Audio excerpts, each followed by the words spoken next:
Well, first of all, I mean, Amazon, it was a miss on revenue, narrow. I mean, God, terrible company. Only did 148 billion of revenue in a quarter.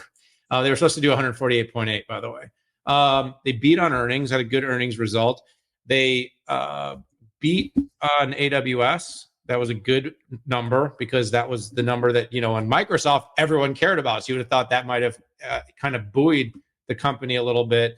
But they had a little bit softer guidance, which again sort of fits the theme that we are heading into somewhat of a recessionary pressure. It's kind of interesting as the election comes now, all of a sudden, I thought we were supposed to hold this crap together until the election was over. Exactly. So I don't know how they're planning to do this, but maybe there's a rescue decision that's going to come and get everybody really excited. Pat, I'm going to prognosticate. Hold on. We're going to have a rate cut. We're going to have a rate cut now. It's going to happen. Rates are going to come down now. Jobs are imploding. The market's imploding. Like, okay, now can we cut rates? So that's going to happen if that's good. That means inflation. I don't know. We'll see what happens long term, but maybe we finally beat it to some extent. Just don't go to the grocery store or try to buy anything. Pat, two things, two notes, because I know we're running out of time. You got to get rolling. The cloud performance is good. AWS has a big mission ahead of it to prove it is not the third player in the public cloud for AI. That's it. That's the big mission the company has. It even notes there's rumors or some confirmed rumors of Andy asking what the heck happened. So Andy's basically, as I had speculated about the decision to move on from Adam, there was some contention about how the company handled its transition into AI, and the AI cloud has flipped the rankings, not the size of the businesses, just the rankings of the businesses. And AWS is pissed. Andy is pissed. That was his baby. He wants to see that company on top of AI. They have work to do. That's the area they have to prove. And so, by the way, it's something I think you and I will be digging into quite a bit over the next few quarters. Where will this kind of play out in the end? Because AWS has the infrastructure. They have SageMaker. They have Inferentia. They have Trainium. They have Titan. Just work to be done to prove they can keep customers on it for AI. Advertising missed, but advertising is now a $50 billion business for them. People don't think about them for that, but that's a massive revenue stream for the company. But again, did not grow fast enough. And Pat, I'll kind of wrap up by saying this: very sturdy, diversified business. Their retail business has actually seen its margins almost double. It's down a little bit quarter to quarter, but double from a year ago, which is a huge thing. They're making more money. They're delivering more profit, but yet from a value standpoint, they're kind of, from what I'm reading, and I need to assess this a little bit more, we're not the equities guy, but it looks like they're valued about where they were in 2020. So all the growth they've done for 4 years has not actually given any more value to the market, which is pretty interesting because to me, I think the company's improved its margins, diversified, and performed pretty darn well. Yeah, great analysis there. I'm just going to add a little bit of color on your very astute comment about Amazon, AWS, and generative AI.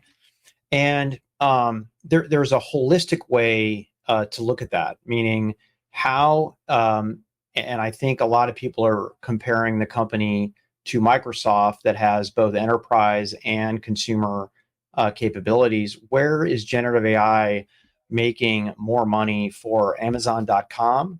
The media businesses, their massive home electronics business with things like Alexa and Fire TV, and then of course AWS. And AWS has been a pioneer in so many things. I mean, they invented IaaS at scale, and they're used to creating markets and then staying ahead. I do believe that they got a little bit, I wouldn't say surprised. Of course, they knew about generative AI, but right now they are really, I think, need to be very loud and proud about its customers, the benefits that they're deriving from generative AI. And also being able to paint that company-wide picture. Because if you can't get, tons of customers to go on the record and talk about all the benefits, then maybe get Amazon.com or get Panos on the devices side, talking about how Amazon generative AI is the best thing since sliced bread. I also think there's a lot of competition out there for homegrown silicon. AWS was the pioneer of that. We now have Google and Microsoft, who, by the way, for that matter, Meta, but they don't compete with Meta, building their own silicon. How does the performance look?